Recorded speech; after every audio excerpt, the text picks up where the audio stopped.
Roma pasal 8. Demikianlah sekarang tidak ada penghukuman bagi mereka yang ada di dalam Kristus Yesus. Roh yang memberi hidup telah memerdekakan kamu dalam Kristus dari hukum dosa dan hukum maut. Sebab apa yang tidak mungkin dilakukan hukum Taurat karena tak berdaya oleh daging, telah dilakukan oleh Allah. Dengan jalan mengutus anaknya sendiri dalam daging, yang serupa dengan daging yang dikuasai dosa karena dosa, ia telah menjatuhkan hukuman atas dosa di dalam daging, supaya tuntutan hukum Taurat digenapi di dalam kita yang tidak hidup menurut daging, tetapi menurut roh. Sebab mereka yang hidup menurut daging memikirkan hal-hal yang dari daging. Mereka yang hidup menurut roh memikirkan hal-hal yang dari roh. Karena keinginan daging adalah maut, tetapi keinginan roh adalah hidup dan damai sejahtera. Sebab keinginan daging adalah perseteruan terhadap Allah, karena ia tidak takluk kepada hukum Allah. Hal ini memang tidak mungkin baginya. Mereka yang hidup dalam daging tidak mungkin berkenan kepada Allah. Tetapi kamu tidak hidup dalam daging, melainkan dalam roh. Jika memang roh Allah diam di dalam kamu. Tetapi jika orang tidak memiliki roh Kristus, ia bukan milik Kristus. Tetapi jika Kristus ada di dalam kamu, maka tubuh memang mati karena dosa, tetapi roh adalah kehidupan oleh karena kebenaran.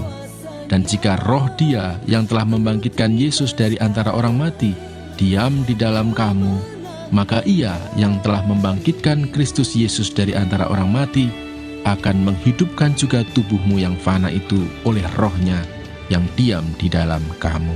Jadi saudara-saudara, kita adalah orang berhutang, tetapi bukan kepada daging, supaya hidup menurut daging. Sebab jika kamu hidup menurut daging, kamu akan mati. Tetapi jika oleh roh, kamu mematikan perbuatan-perbuatan tubuhmu, kamu akan hidup. Semua orang yang dipimpin roh Allah adalah anak Allah. Sebab kamu tidak menerima roh perbudakan yang membuat kamu menjadi takut lagi, tetapi kamu telah menerima roh yang menjadikan kamu anak Allah. Oleh roh itu kita berseru, "Ya Aba, ya Bapa." Roh itu bersaksi bersama-sama dengan roh kita bahwa kita adalah anak-anak Allah. Dan jika kita adalah anak, maka kita juga adalah ahli waris. Maksudnya orang-orang yang berhak menerima janji-janji Allah yang akan menerimanya bersama-sama dengan Kristus, yaitu jika kita menderita bersama-sama dengan Dia, supaya kita juga dipermuliakan bersama-sama dengan Dia. Sebab aku yakin bahwa penderitaan zaman sekarang ini tidak dapat dibandingkan dengan kemuliaan yang akan dinyatakan kepada kita. Sebab dengan sangat rindu seluruh makhluk menantikan saat anak-anak Allah dinyatakan. Karena seluruh makhluk telah ditaklukkan kepada kesia-siaan, bukan oleh kehendaknya sendiri, tetapi oleh kehendak Dia yang telah menaklukkannya, tetapi dalam pengharapan, karena makhluk itu sendiri juga akan dimerdekakan dari perbudakan kebinasaan dan masuk ke dalam kemerdekaan kemuliaan anak-anak Allah. Sebab kita tahu bahwa sampai sekarang segala makhluk sama-sama mengeluh dan sama-sama merasa sakit bersalin.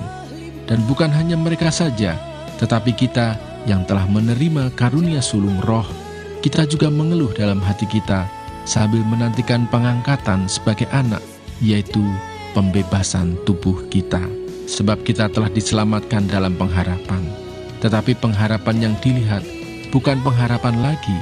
Sebab bagaimana orang masih mengharapkan apa yang dilihatnya? Tetapi jika kita mengharapkan apa yang tidak kita lihat, kita menantikannya dengan tekun. Demikian juga roh membantu kita dalam kelemahan kita. Sebab kita tidak tahu bagaimana sebenarnya harus berdoa, tetapi roh sendiri berdoa untuk kita kepada Allah dengan keluhan-keluhan yang tidak terucapkan. Dan Allah yang menyelidiki hati nurani mengetahui maksud roh itu, yaitu bahwa Ia sesuai dengan kehendak Allah berdoa untuk orang-orang kudus.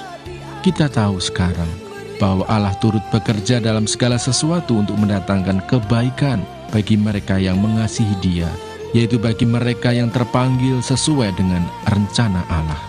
Sebab semua orang yang dipilihnya dari semula, mereka juga ditentukannya dari semula untuk menjadi serupa dengan gambaran anaknya, supaya ia, anaknya itu, menjadi yang sulung di antara banyak saudara. Dan mereka yang ditentukannya dari semula, mereka itu juga dipanggilnya. Dan mereka yang dipanggilnya, mereka itu juga dibenarkannya. Dan mereka yang dibenarkannya, mereka itu juga dimuliakannya. Sebab itu, apakah yang akan kita katakan tentang semuanya itu? Jika Allah di pihak kita, siapakah yang akan melawan kita? Ia yang tidak menyayangkan anaknya sendiri, tetapi yang menyerahkannya bagi kita semua, bagaimanakah mungkin Ia tidak mengaruniakan segala sesuatu kepada kita bersama-sama dengan Dia? Siapakah yang akan menggugat orang-orang pilihan Allah? Allah yang membenarkan mereka. Siapakah yang akan menghukum mereka? Kristus Yesus yang telah mati, bahkan lebih lagi yang telah bangkit, yang juga duduk di sebelah kanan Allah, yang malah menjadi pembela bagi kita. Siapakah yang akan memisahkan kita dari kasih Kristus? Penindasan atau kesesakan atau penganiayaan atau kelaparan atau ketelanjangan atau bahaya atau pedang, seperti ada tertulis, oleh karena Engkau kami ada dalam bahaya maut sepanjang hari. Kami telah dianggap sebagai domba-domba sembelihan. Tetapi dalam semuanya itu, kita lebih daripada orang-orang yang menang, oleh Dia yang telah mengasihi kita.